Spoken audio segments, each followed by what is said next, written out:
It's a huge pleasure and privilege to welcome back Professor John Horne, who spoke so compellingly last year on the theme of the Greater War, his redefining of the period of the Great War and its impact.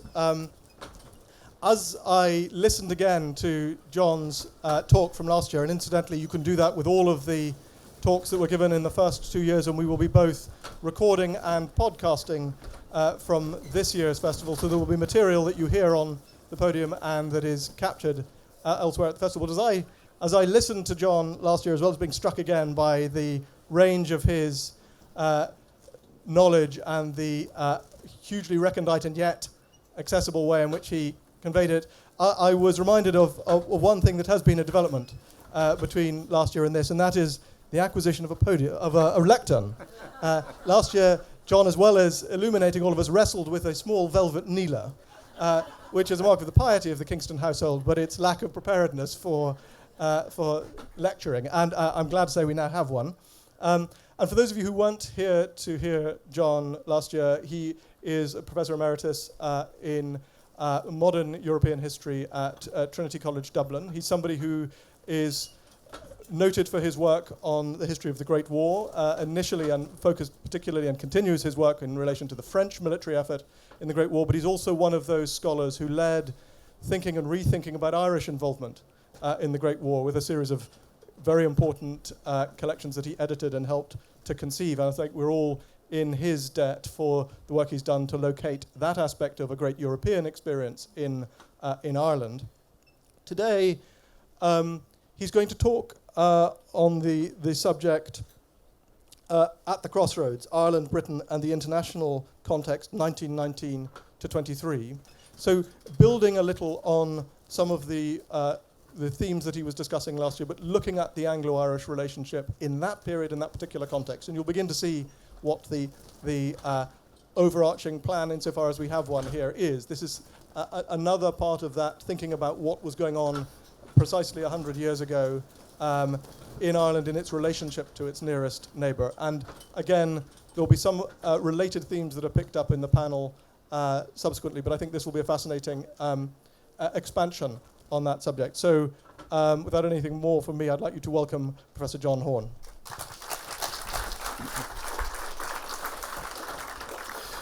Well, thank you very much, Simon, for the kind welcome, and it really is a pleasure and a privilege to be back here for a second year at the West Cork History Festival.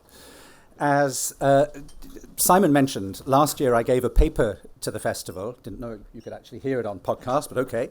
And the subject was when the Great War really ended. And of course, the usual answer which we give is the 11th of November 1918. That, after all, was the date which was commemorated for its centenary across the world last year. But I argued last year, and I'm not the only person to do it, that in reality the war unleashed far more than it could resolve, and that it turned into a series of revolutions, counter-revolutions, civil wars, and social, class, and ethnic conflicts.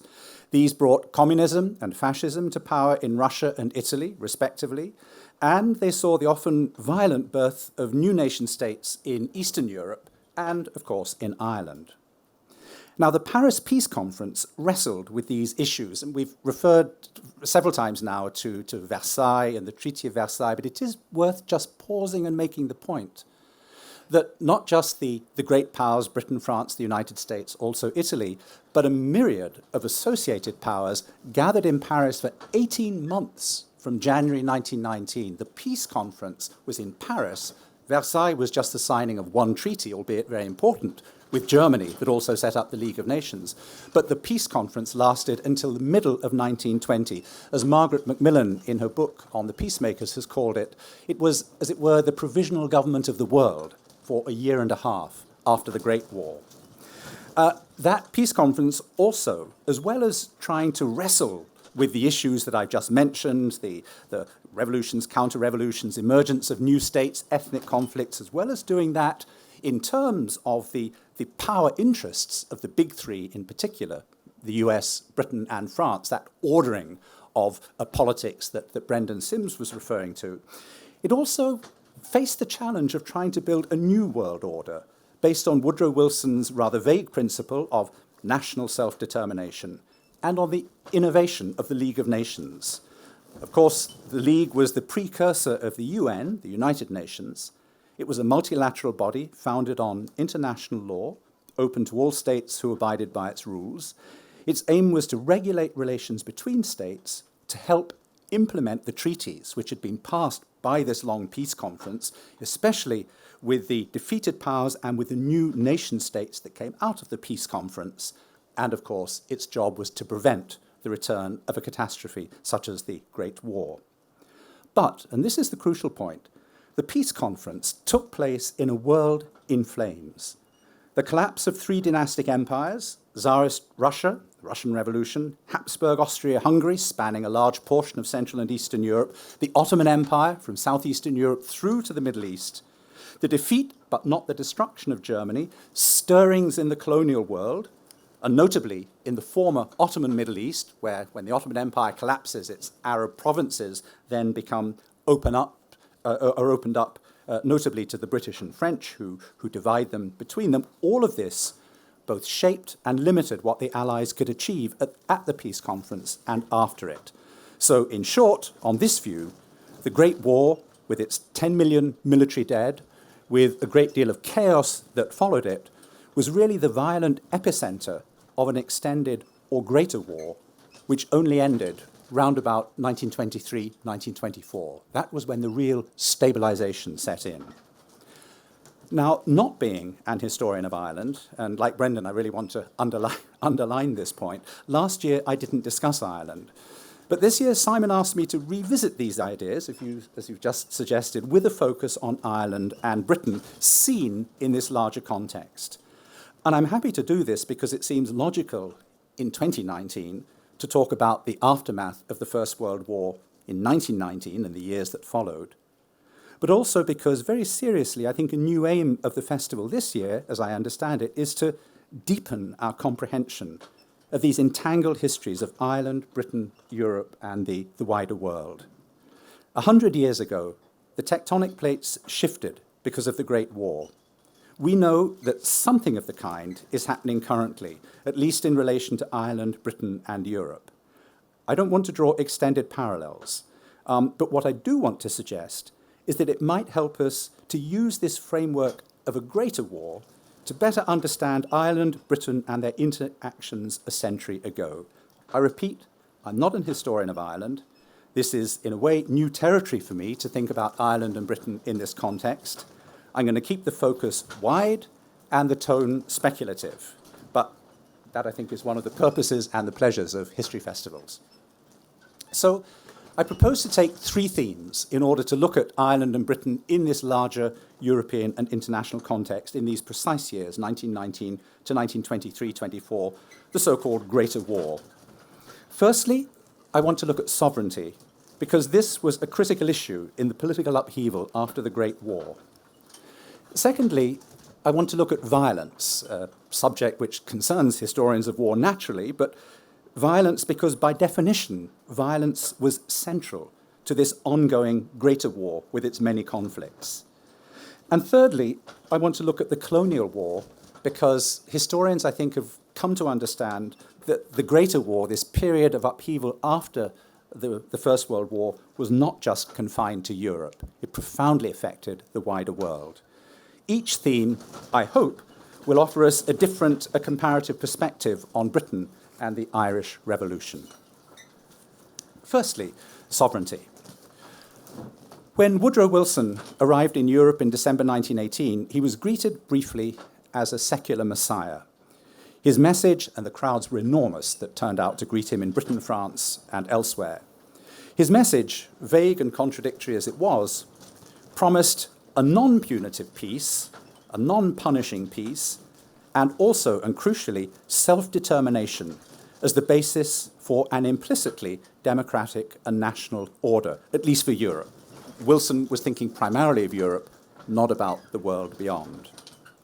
Now, for all the difficulty of implementing these ideas, Wilson, I think, briefly incarnated a truth which was larger and more enduring than himself, namely that the First World War, by its nature, its mass mobilization, mass death, victory, defeat, hunger, social dislocation, by all of these things, it had shaken the very foundations of politics and had exposed to view the issue of political sovereignty.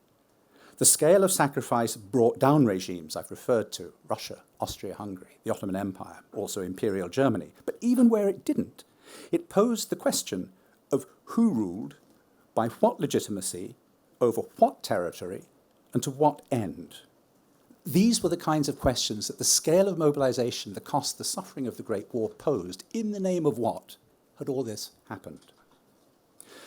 The victorious Allies were subject to these questions at home, but they mainly engaged with them through the peace conference, which was, as Thomas Masaryk, the Czechoslovak president, put it, quote, a laboratory of experimentation built over a vast cemetery, the cost of the Great War and its consequences. And through the creation of the nation-states that now replaced the defeated dynastic empires, Russia, Austria, Hungary, and the Ottoman Empire, that was one of the principal terrains in which the question of sovereignty would be worked out. It was here that the writ of the Allies, the great powers, ran, limited though it was by the ongoing conflicts which interacted with the peace conference over those 18 months in the way that I've suggested. Now, of course, this same issue of sovereignty applied to Ireland. Internally, the United Kingdom faced a major challenge with Sinn Féin's electoral victory in 1918 and its demand for a sovereign republic, which Dan Mulhall evoked for us so powerfully this morning. Ireland had, of course, been torn by its own war experience between contradictory political claims as the crisis of 1912-14 over Home Rule turned into opposed forms of political mobilization and military volunteering, the Unionists, the Home Rulers. The nationalist counter-mobilization, especially against conscription in 1918, which was like a kind of claim of sovereignty when the British said, now we will conscript Irishmen for this final crucial moment of the war and its rejection, that was also part of the war. And it resulted, on the part of the Sinn Féin victory in 1918 in the British general election, the UK general election, by a claim to self-determination that compares with those made in 1919 by the emergent nation-states like Czechoslovakia, Poland, the Kingdom of the Serbs, Croats, and Slovenes, or Yugoslavia, as it was soon to become, which the Allies recognized as part of their own war effort and tried to organize and legitimize in the Paris Peace Conference. Ireland, it was a question we raised this morning, but I would underline the fact that Ireland certainly had its Wilsonian moment in January 1918. The first Dáil voted Ireland's message to the free nations of the world at the same time as the declaration and that program of the Dáil, that first social program. Quote, the nation of Ireland, having proclaimed her national independence, calls through her elected representatives upon every free nation to support the Irish Republic by recognising Ireland's national status and her right to its vindication at the Peace Congress. End of quote. That was the claim. And of course, Sean T. O'Kelly, George Gavin Duffy were dispatched to Paris in order to achieve that. Yet, I think they must have known that this was probably or principally a publicity exercise, even though they were trying to address Woodrow Wilson directly, who wouldn't meet them, since the Allies, France, the United States, saw Britain as as their principal partner, and the question of Ireland as a purely internal matter for United Kingdom sovereignty. Indeed, Erskine Childers, who joined O'Kelly in Paris, was told by Sir Philip Kerr, Lloyd George's private secretary, that the official British view of Ireland was, and I quote, as a stab in the back, dark, rebellious province that didn't help win the war. The First World War had indeed transformed the Home Rule crisis, and John Bruton talked about this issue last evening in his address to us. Stab in the back, rebellious Ireland, it seems to me, made some kind of limited devolution inevitable, whereas, of course, before the war, British conservatives, though not liberals, had rejected this view. However, and the point is vital, the claim of sovereignty at the heart of the Irish Revolution could not be made at the peace conference, although the agenda of that peace conference was filled with such matters, equivalent matters, on the part of other nations. It could only be made by an internal challenge within the United Kingdom, and one, of course, that caused the biggest constitutional upheaval in the UK since 1800, partition. British Conservatives, who dominated Lloyd George's government and who had opposed Home Rule before the war, now in the main reluctantly accepted that some devolved rule in Ireland within an empire framework was inevitable, provided Ulster was excluded. The former die-hard English unionist, Walter Long, concluded as much in his influential report to Cabinet in November 1919, accepting some limited form of devolution in Southern Ireland, and justifying this shift, and I quote, by the Peace Conference, which has dealt with so many analogous questions in Europe. But Ulster Unionism, and here again is the transforming importance of the war, Ulster Unionism, with its unequivocal support for the 1418 war and its hostility to what it deemed Sinn Féin treason, had burnished its right to separate status, and the whole matter would be resolved as an internal United Kingdom question. Now, I don't need to dwell on the outcome. We're all familiar with this. The struggle between the British state and Irish nationalists over the fact and the nature of devolved rule. A six-county Northern Ireland with its own parliament, Home Rule paradoxically devolving onto the opponents of Home Rule in the past. The irredentist claim this left for Irish republicanism on the six counties, and the grudging acceptance by the Common Gael government in 1925 of a border which was barely changed from the Anglo-Irish Treaty.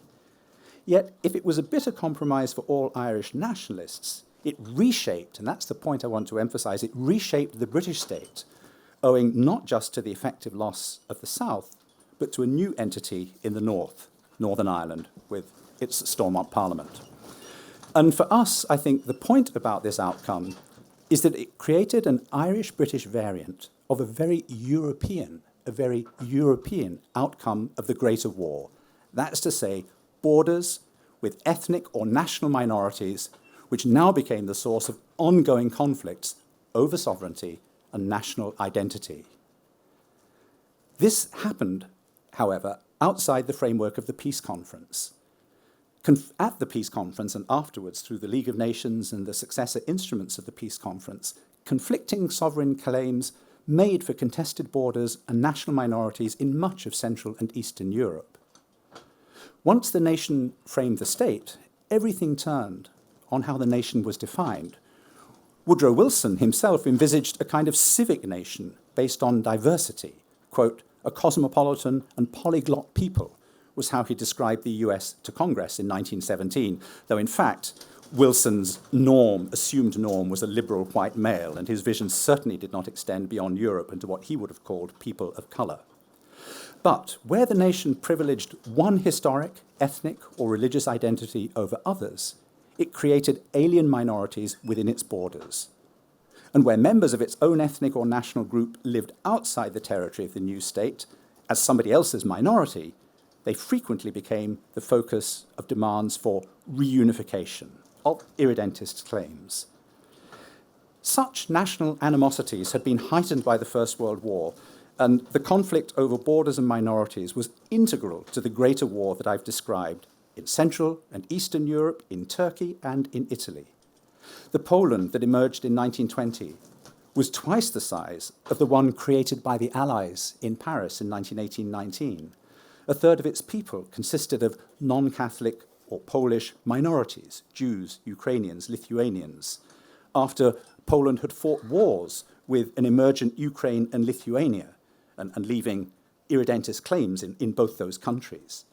Conversely, defeated Hungary was vastly reduced in size by the Treaty of Trianon, with a third of its ethnic or Magyar Hungarians, Magyar-speaking, now minorities in other states.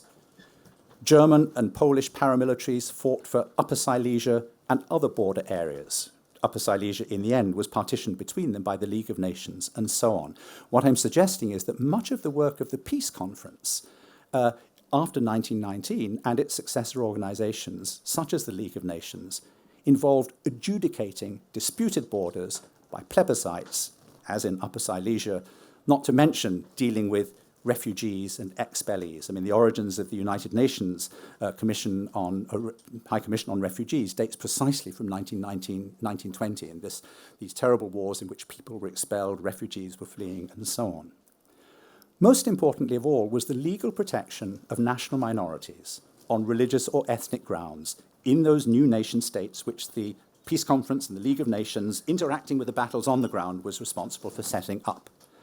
Each of the treaties with the new nation states, and also the successor states to the defeated powers, that's to say Poland, Czechoslovakia, Yugoslavia, Romania, Bulgaria, Austria, Hungary, Turkey, the treaties setting up and recognizing the sovereignty of each of them included extensive provisions to ensure legal equality, to protect religious, educational, and language rights, and so on.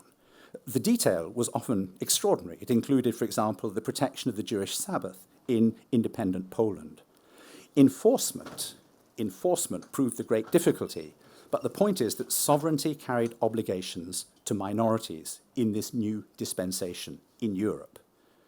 The clash of Irish and British sovereignty created such tensions over borders and minorities in both parts of the country, but of course totally outside the Peace Conference framework. As we know, during the War of Independence, as Peter Hart has shown, the Protestant population in the South fell by a third.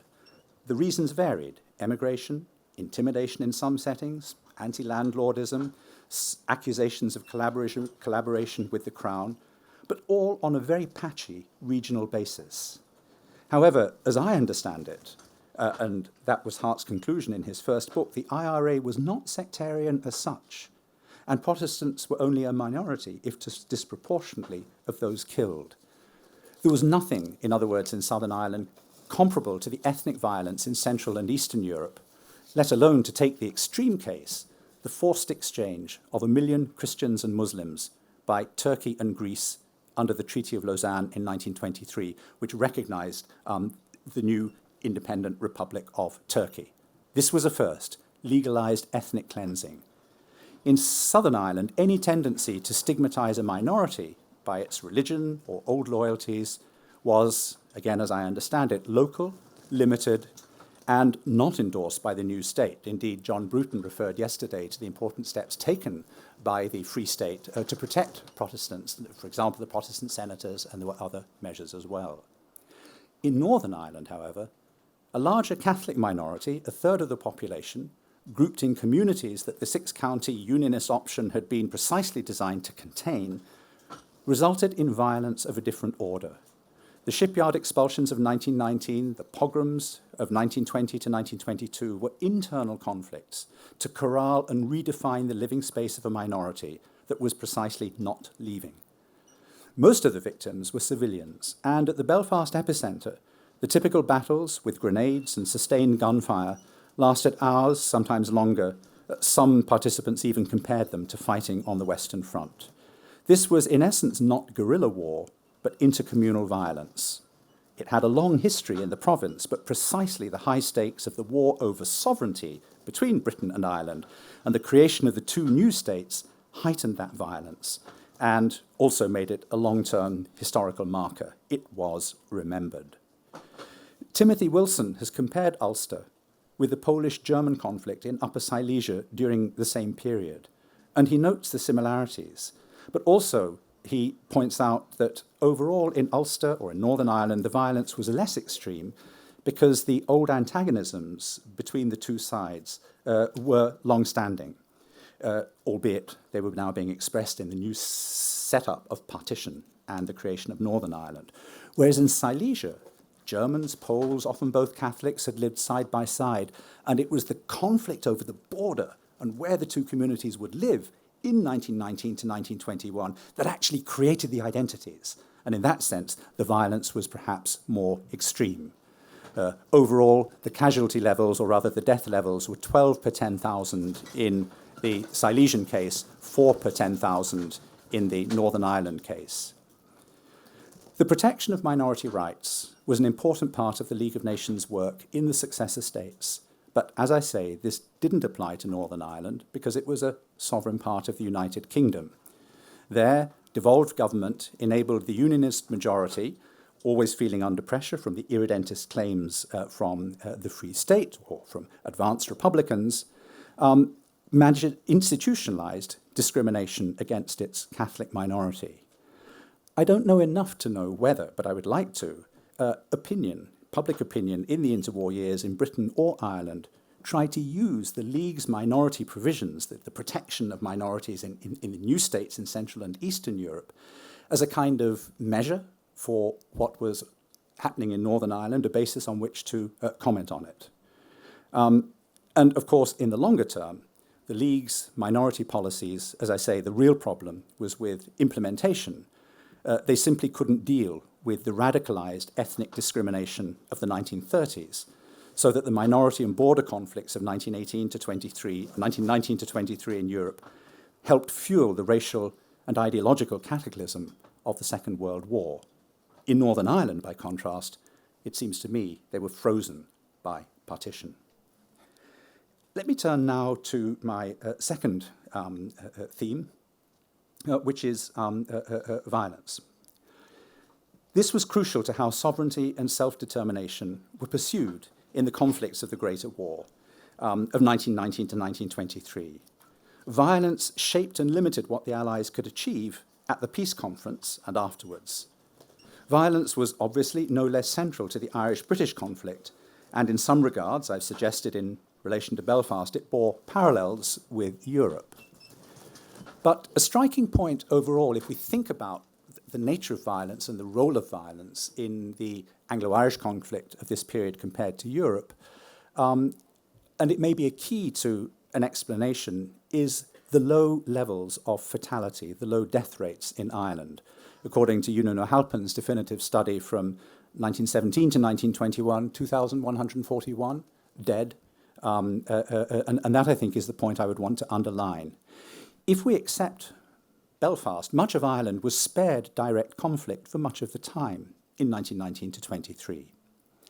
Clausewitz, the early 19th century theorist of war, talked about the limiting factors in how violence is used and how these limiting factors in turn define the particular nature of given wars. In other words, he argued that in most wars, the two sides do not go to the extremes. And so what you have to look for are what the limiting factors are, which actually explain that the violence remained within certain limits, certain parameters. And if we apply that kind of reasoning to Ireland in relation to Europe in this period of the Greater Wars, it seems to me that I can see two limiting factors. The first one, Dan Mulhall referred to this morning when he spoke very eloquently about the Irish War of Independence as being an uprising against a great power and a major empire. As it did elsewhere in Europe, the struggle for sovereignty produced the armed volunteer, and here I think there's a similarity. In many countries, like Ireland, indeed, this was an old tradition. Poland, the Chetniks in the Balkans, and so on. But the wars from 1919 to 1923, following the mass military mobilization for the Great War, brought the figure of the armed volunteer to a peak. Certainly, national armies were hastily assembled and often drawing on war veterans in Poland, but also the Free State Army here. But guerrilla formations, paramilitary units, and local militias emerged from the Baltic states and Poland to Ukraine. The Ukraine had a national revolution in 1918 to 1920 in the midst of the Bolshevik Revolution, with paramilitary organizations on three sides at least fighting it out. In parts of Germany too, Austria and Hungary, and also in Yugoslavia, where Macedonians, Serbs and Bulgarians clashed in the south. And it was true of Italy and Slavic populations along the Adriatic coast. In all of these cases, politicized civilians took up arms, embodying their cause, but civilians were also targeted by intimidation, massacre, expulsions, which were central to the conflict. The laws of war were flouted, and violence took on its own symbolism. Now, the Irish War of Independence stands out, as Dan Mulhall said this morning, because it was a contest essentially between a powerful, established state, on the one hand, and a guerrilla army. In much of Eastern Europe and Turkey, it was precisely the power of the state that had collapsed with the fall of the old dynastic empires And so the different groups were fighting each other to establish both a state, a monopoly of force, and a nation. But as I mentioned, the way the Great War had transformed the Home Rule crisis meant that the British state, in the main, accepted some form of devolution, Ulster accepted, while Sinn Féin and the IRA claimed integral sovereignty, the Republic. Civilians suffered. I think Eunan says 62% of the victims by 1921, and in specific cases they were targeted. But the core conflict was a guerrilla war against the Crown, not against the home population. The British reaction, while also assuming military form, the Black and Tans, the auxiliaries, also did not, by and large, target the population as a whole. This is where the first limiting factor comes in to explain the nature of violence in Ireland. The Black and Tans and the auxiliaries who committed the worst excesses, the worst atrocities, the burning of Balbriggan and Cork, may have been a minority, some 11,000 overall, of the total of 70,000 British forces, but the regular soldiers were also drawn into what they often considered a distasteful war. The violence on both sides had its symbolism. It was designed to provoke reaction or to crush resistance accordingly, and it was fueled by demonized views of the enemy, the British terror denounced by Tom Barry in Guerrilla Days in Ireland, the view of some British, but not all, of the Shinners as terrorists worse than the Germans or the Bolsheviks. But, as we've seen, the IRA was not intrinsically sectarian in the War of Independence, and the Black and Tans were not driven by the ethnic enmity, the kind of racialized enmity, or the ideological anti-Bolshevism, which we see in the German Freikorps, the several hundred thousand organized paramilitaries who revolved through the conflicts fighting for the German cause in Central Europe in 1919 to 1921. Often the Black and Tans, as Anne Dolan has suggested, had little clear motivation beyond the frustration and violence of fighting a limited war against an elusive enemy. By the summer of 1921, the limit that I've talked about had been reached, and not least for public opinion in Britain, which felt that British excesses in Ireland smacked of Prussianism, the German atrocities against Belgian civilians, which had been so roundly denounced by Britain in 1914-1915. In a way, neither the IRA nor the British could win the military conflict without an escalation that would have transformed it into something else and which arguably neither wanted. Sir Neville Macready, Commander-in-Chief in Ireland, faced Lloyd George with the need to negotiate or to fight a very different kind of war in May-June 1921. As he wrote to Lloyd George, quote, "Will the cabinet begin to howl when they hear of us shooting 100 men in 1 week?" And I think it was Andy Cope, Lloyd George's intermediary in Dublin, writes back saying, "We've been defeated. The only alternative to negotiation is drafting in 400,000 troops and exterminating the population." You could see that moment. It's almost like the kind of Johnson in 1965, 1966 in relation to Vietnam. It's like the French with the Battle of Algiers in 1957. It could have tipped over, but it doesn't, because the limits are in place and the stake of the British in relation to Southern Ireland ultimately is a limited one. In many respects, it seems to me, the outcome, the truce in the Anglo-Irish Treaty, had all the hallmarks, for the British at least, of later disengagements from colonial conflicts on compromised terms. There's a second limiting factor that I just want to briefly mention before moving again briefly to my final theme, which is that of empire, and that lies in the social and the class background to events in Ireland. And again, I think John Bruton referred to this last night when talking about the land reforms which had been made by the Parliamentary Party, but also by the British administration, the Wyndham Act and so on, in the 30 years before the Great War. And here I'll have to be even more summary, but one source of the violence of the ethnic and national conflicts in Central and Eastern Europe was how they interwove, not only with the Bolshevik Revolution and the ideological counter-revolutions against that, but also with social conflicts in the wake of the Great War, as a result of inflation, economic breakdown, hunger, and so on. Now, I don't mean to suggest that social conflict was irrelevant in Ireland. The vivid faces, to use Roy Foster's phrase, that made the Irish Revolution embraced a host of causes, from feminism to socialism to pacifism. Moreover, the war had produced a strain of labour radicalism, the syndicalism of the Irish Transport and General Workers' Union that Emmett O'Connor has discussed, down to 1920, although it's interesting that that syndicalism, that labour activism, could be used for a socialist cause. I mean, the so-called Limerick Soviet of May 1920, when 3 ITGW members run up a red flag over the Knocklong Creamery and declare, "We make butter, not profits." So a kind of adaptation of rural agrarian cooperativism to the labour movement and events that were happening in Europe. But the prior event, the prior Limerick Soviet of May 1919, was, of course, when the Limerick Trades Council declared a 9-day general strike against, quote, imperialist rule in Ireland. It was labour within the national struggle. The land issue land was certainly still an issue in the South and West, and pressure rose with the restriction of emigration to the United States. Attacks on big houses had a class dimension often, as did those by Ukrainian peasants against the Catholic Polish gentry at the same time, in Western Ukraine, which was annexed by Poland. But all I'm saying is that this paled by comparison with Central and Eastern Europe, where labour militancy and land agitation helped drive events in Germany, Hungary, Poland, the Baltic states, the Ukraine, and elsewhere. Demands for land reform, in particular, were integral to much of Eastern European nationalism. The Polish Democrats, Dmowski's party, for example, had land occupations, land redistribution central to its policies, and this was true elsewhere in the country. The land issue had by and large been resolved in Ireland, and the industrial working class was small and in its Ulster heartland split along national and confessional lines. There were nuances, of course. Protestant workers, too, deemed too Bolshevik, were expelled from the shipyards, but by and large, this was a confessional and a sectarian issue. And all this means that the Civil War, when it occurred, despite, again, the radicalism on the fringes, it remained essentially a conflict over the contested sovereignty of the new state. And despite the reciprocal assassinations and executions, the violence of the Civil War was once again limited.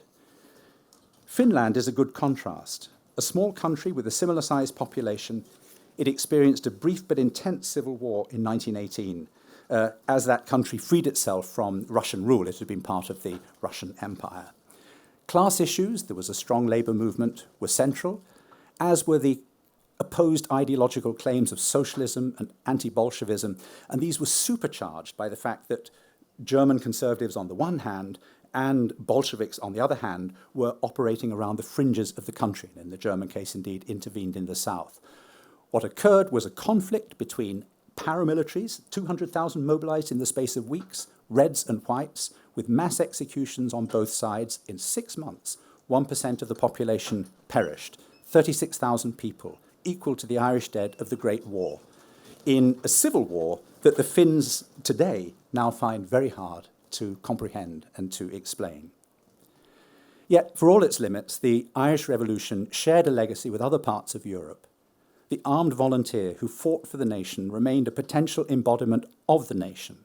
At any point, he or she might override democratic politics in defense of the cause. The anti-treaty IRA embodied that logic during the Civil War, as, of course, did a radical fringe for long after. But elsewhere, too, paramilitary sovereignty, if I can put it like that, remained influential. It included those who defended the status quo, the Ulster Special Constabulary taking over from the UVF in Northern Ireland. The Finnish White Guards remained for a number of years guarantors of their victory in the Civil War. Baltic paramilitaries, such as the Lithuanian Riflemen's Union, who had asserted the sovereignty of the new nation state against German Freikorps, against Bolsheviks, against neighbouring nations, they continued to embody that project as paramilitaries down to the Second World War, when again they fought as partisans against the Soviets. The gunman of the Greater War, in other words, remained a powerful presence in interwar Europe. I come now to my last theme, which is that of empire, because in many ways, I think 1914-18 was a watershed for colonial empires in general, and the British Empire in particular. I don't dispute Brendan's view of the British Empire in 1918-1919, in a sense standing at the apex of its power, but certainly the argument of John Darwin in his book The Empire Project is that, in fact, there was a profound crisis of empire which precisely peaked in 1920 and which was only really resolved in a provisional fashion precisely at the end of the Greater War period in 1923, 1924. So what exactly did this consist of, and how might this third framework, in addition to conflicts over sovereignty and the nature of violence, how might it enable us to better understand the relations between Britain and Ireland? Well, the obvious point, and it is an obvious one, of course, but is that the British Empire had assumed two forms by the First World War. The dominions, mainly peopled by white settlers from Britain and Ireland, Australia, Canada, New Zealand, in a more complex way in South Africa, plus a wide range of indigenous colonies, India, Egypt, tropical and sub-Saharan Africa, in which the British were a tiny administrative, commercial, and military elite. The settler dominions, and this is the first point, that first strand of empire, the settler dominions enhanced their imperial standing because of the First World War. And they also enhanced their own sense of national identity and even enhanced their national autonomy. They mobilized 1 million soldiers and made sacrifices in this and other ways. A third, for example, of British shells by 1917 were being produced in Canada. It was a British Empire delegation that went to the peace conference, and the dominions erected national war memorials on the battlefields in France and the Middle East and at home. In other words, dominion status was a kind of plastic and evolving tendency moving towards greater autonomy in the wake of the First World War. And by 1931, with the Westminster Statute, this meant that full legislative independence had been established internally for the dominions. And although still foreign policy was tied to Britain, in fact, on the ground, a considerable amount of influence was being exerted there too. Canada, for example, had refused to back Lloyd George in 1922 when he was calling for Empire troops to help resolve the situation in Turkey. So the dominions are becoming, as it were, more independent, though not yet totally independent. The dominion, as it were, form of empire is being more sharply sculpted as a result of the Great War. Yet the war had also intensified change in the indigenous colonies. Their war contributions also fanned demands for political reform, though they were denied precisely dominion status. India was excluded from it. And indeed, in India in particular, where over 1 million soldiers had served overseas, there were calls for home rule, influenced by the Irish example, and these resulted in promises of a limited constitutional change. But at the same time, wartime security measures, quite repressive ones, the so-called Rowlatt Acts, were maintained after the war and resulting in a nationalist protest in Amritsar in 1919, in which, of course, as you all know, a major massacre took place by General Dyer and British troops.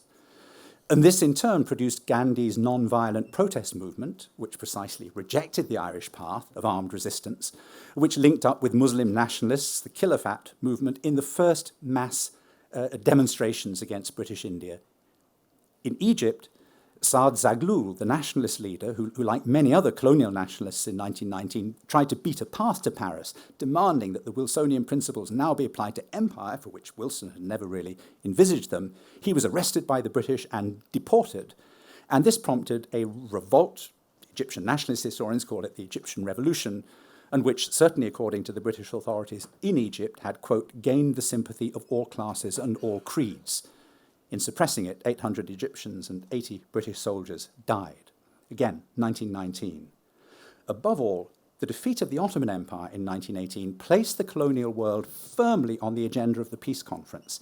The French and British took over the Ottomans' Arab provinces in the form of mandates, over Palestine and Iraq, the British, and Syria, the French. And the British and the French were at least formally answerable to the League of Nations for what they did with those mandates. But in fact, what they were doing was in carving up the area of the former Ottoman Middle East. And in so doing, this confronted them, the British in particular, with the contradictions between the promises they'd made during the First World War to Arab nationalists, if you support us, there will be some form of autonomy subsequently, and the imposition through the mandates of direct colonial control. And this prompted revolts in both Palestine and Iraq, and indeed against the French in Syria in 1920. In effect, the British and the French were carving up the last great imperial space, the modern Middle East, between Europe and India, while trying to fend off the threat against Bolshevism. So the result of all of this was a crisis of empire that peaked in 1920, which was only resolved in 1923-24 after both repression and a set of concessions in Egypt and India.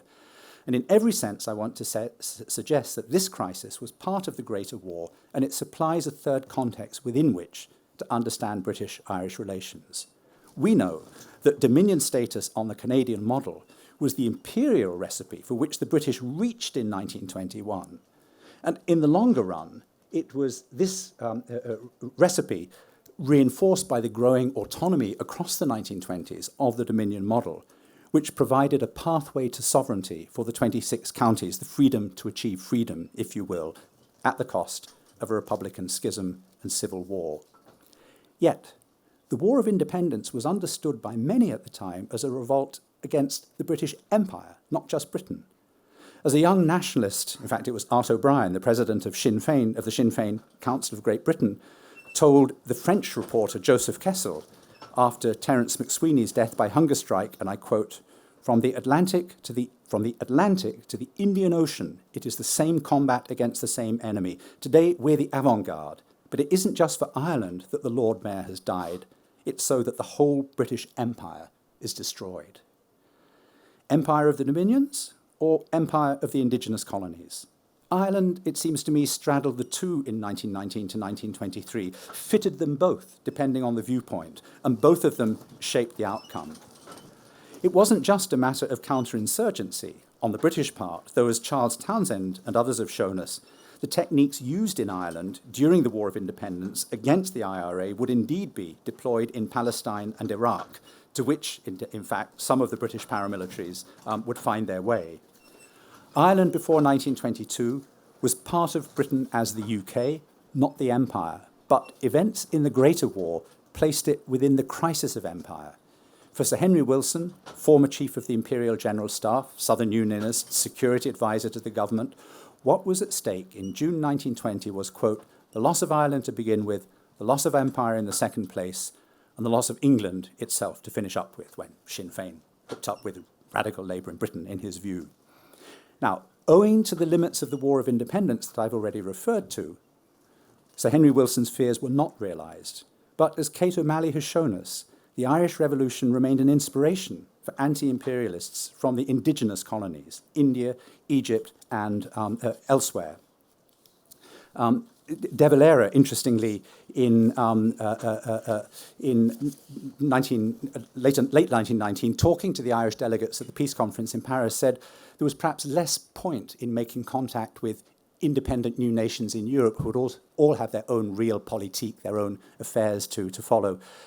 There would be, and I quote him, much more chance of cooperation against the Union Jack of Boers, Egyptians, and ourselves with the Indians if they can get here. He meant all of these people who were trying to beat a path to Paris. It would be the anti-imperialist group which would dominate. In fact, the delegation in Paris was playing both sides. But the Irish precedent was an important one. Many colonial nationalists visited Irish Republicans and Socialists in the interwar years. Some of them drew on Irish precedents. Subhas Chandra Bose, the Indian nationalist who took the opposite path to Gandhi, espoused violence and looked to the Irish example in an uprising in Chittagong in Bengal in 1933. And is it an accident that Yitzhak Shamir, leader of the Zionist guerrilla and terrorist Irgun in the 1940s, should have taken Michael as his nom de guerre after Michael Collins? And I wonder too, and this really is just a question, I don't know the answer, but how influential was the model, as it might have been seen in retrospect, of the Irish War of Independence in subsequent wars of decolonisation? That's to say, a kind of twin-prong approach with a political and a military wing, the military wing applying pressure for negotiations with an enemy whose stake you judged in the war to be ultimately limited. Whether we're looking at Palestine, whether we're looking at the Algeria, that is certainly a model which was used. Let me conclude. I've tried to suggest that what came after the Great War was more than just a collection of separate conflicts, that it derived a certain coherence as a greater war from what preceded it, the First World War. But rather than shoehorn Ireland and Britain into a single pattern, I've also suggested that sovereignty, violence, and empire provide three different contexts in which to try to understand the interactions between the two countries in this vital period. And if we lift our gaze to a longer future, I'm just struck very briefly by several things. Firstly, how the memory of the violence in that greater war of 1919 to 1923 played out, depending on what was at stake, what happened, and how it was remembered subsequently.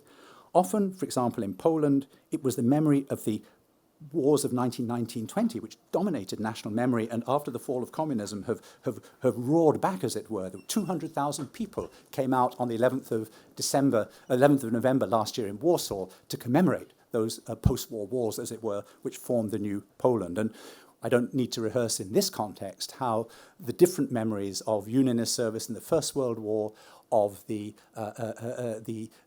heroized contributions in the War of Independence, the bitterness of the Civil War, overlaid and changed memories of the Great War in Ireland, submerged in a way that memory of home rule service, and in what was often seen as a struggle between 14 and 18 for both Irish independence and small nations. But what I'm saying is that the way in which violence is remembered is important, because this period of the Greater Wars was influential in that regard. Secondly, I'm struck by how the Free State emerged via the Dominion path in the late 1920s as a small European nation, eager, as Rory Montgomery said this morning, to join the League of Nations and a multilateral world, the aftermath, if you like, of a peace conference of which it wasn't part. Ireland, for example, alongside Dominion states like Australia and Canada, operated in the League of Nations. It was a member from 1923, and it supported, amongst other things, the League of Nations proposal in 1928 for a European federal union. So early on, the Free State using, as it were, the League of Nations as a framework in conjunction both with Dominion powers but also with other independent new European states. Third, I'm struck by the frozen status of the border and the minority question in Northern Ireland, which of course underlies much of what Brendan was talking about earlier, that precisely frozen status. Long after the great and terrible rationalization of borders and peoples in the mid-century in Central and Eastern Europe. But arguably it wasn't until 1973 with Sunningdale, or perhaps 1998, that we see serious creative thinking applied to the frozen status of the conflict over sovereignty in Northern Ireland that bears some comparison with the admittedly failed thinking on minorities by the League of Nations in the 1920s. I'm also struck by the fact that Britain has remained involved as a major power in Europe throughout the past century, because what happens on the continent is central to its own security, and Brendan has just given us a whole lecture on that. But the empire, I think, was perhaps more important than he was suggesting. And certainly in 1918, Britain's claims to be not just a major power in Europe, but a great power, relied to a considerable degree on the empire. The speed with which the empire collapsed mid-century, from 1942 to 1960, removed that alternative sphere to Europe in which Britain so clearly moved during the Greater War of 1919 to 1923. And finally, in preparing this talk, I've been struck by how much the vocabulary of a century ago, nation-state, self-determination, sovereignty, minorities, borders, empire, international law, multilateralism, how much that vocabulary resonates with us today. Thank you.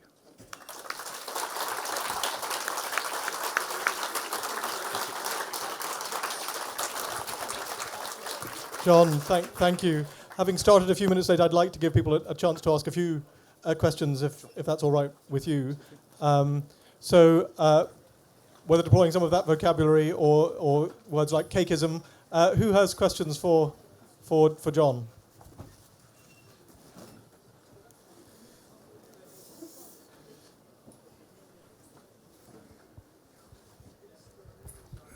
Hi, sorry, thank you. Just going back to probably minute 10 of your wonderful talk, I'm interested in, when you looked at these areas of conflict, sort of post the war, post-empire, how much a common language played a role in sort of creating more violence or lessening violence? Because clearly that was one of the differences between what was going on in Ireland versus parts of Central Europe or some other areas.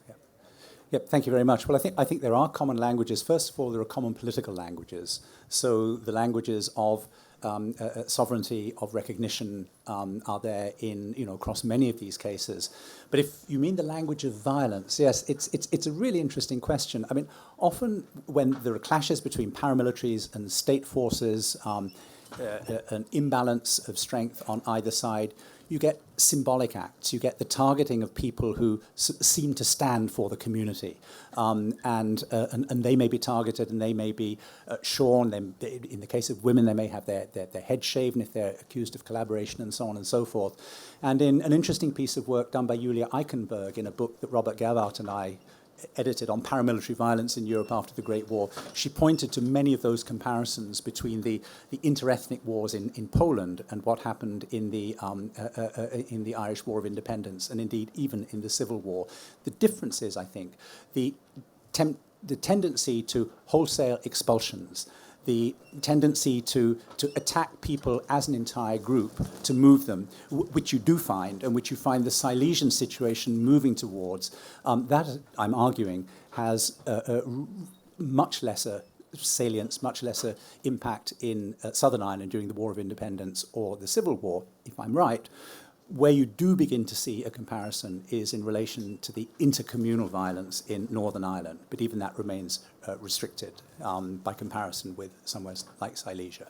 But yes, the paramilitarism and what happens when paramilitary organizations assume that they now speak for the state and the language becomes that of violence. That's how the sovereignty is established, that's how the cause is won, does produce similarities on the two sides. But there's clearly no equivalent in the Irish case, just to take that example of in the Turkish-Greek War, the Turkish War of Independence, as the Greek army is falling back, attacked by the Turkish army, but many Turkish irregulars, guerrillas, when the Turks then reach Smyrna, Izmir, where the Greeks themselves, when they landed a year before, had attacked the Turks of the local population. They stigmatized, they try to, as it were, expel or burn from their houses the entire Christian population. And that is the basis, or part of the basis, for the forced exchange of populations subsequently. And what I'm saying is that the relative lack of that kind of ethnic conflict in Ireland is one of the restraining factors.